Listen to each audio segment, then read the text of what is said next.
On va rester un moment pour protester. Nous sommes là pour défendre le secret professionnel et le secret professionnel n'est pas une protection de l'avocat, c'est une protection du client de l'avocat, c'est-à-dire de chacune d'entre vous. Et donc c'est un texte très important parce qu'il touche à cette question de la confiance et de la confidence entre l'avocat et son client, et que le client peut apporter ou non à l'avocat.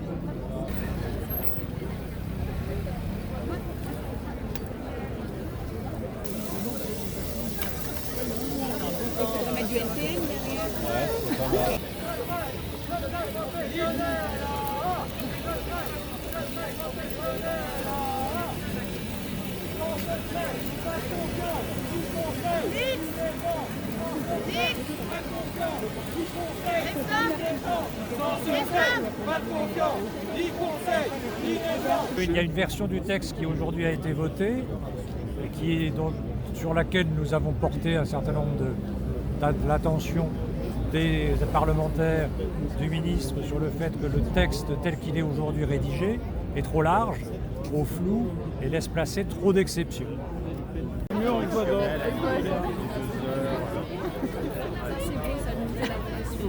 Sans secret, pas de confiance, ni conseil, ni défense. Sans secret, pas de confiance, ni conseil, ni défense. Sans secret, pas de confiance, ni conseil, ni défense. Sans secret, pas de confiance, ni conseil, ni défense.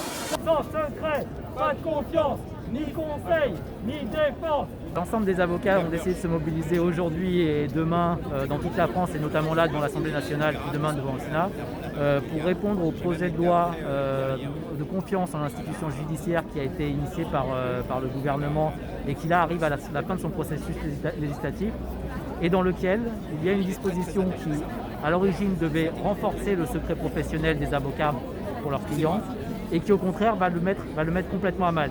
Il va porter une atteinte sans précédent à ce secret. Pour faire simple, on fixe dans la loi l'idée que ce secret est quelque chose de fondamental dans une démocratie, mais tout de suite après on donne des exceptions. Ces exceptions sont le fait, par exemple, que dans le domaine fiscal, dans le domaine du terrorisme, dans certains domaines, on peut comprendre qu'effectivement que l'opinion publique puisse considérer que dans ces domaines-là, il ne devrait pas y avoir secret ou quoi que ce soit.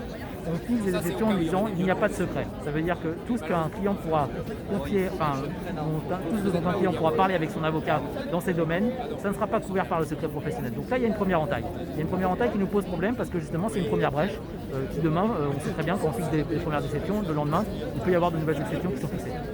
Le deuxième problème, c'est que dans cette même disposition, dans ce même article de loi, il y a une autre, un autre alinéa qui a été introduit par amendement du Sénat et dans lequel cette atteinte au secret professionnel est beaucoup plus importante.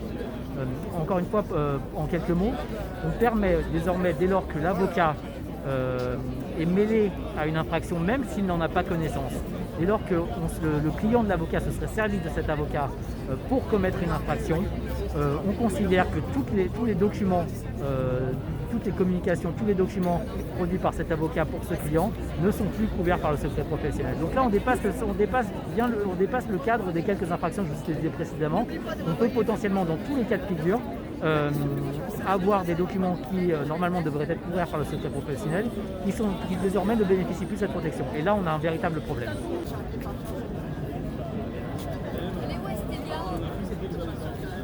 Alors, il y avait 3 propositions qui ont été portées par le ministre. L'une était de maintenir le texte en l'état.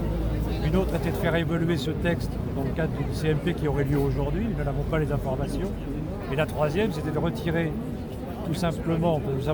globalement le texte de l'article 3 sur ce secret professionnel et c'est l'option qui a été choisie par la profession lors de l'AG du CNB d'hier. Mais ce n'est pas nous qui faisons la loi et nous attendons donc de savoir ce qui va se passer.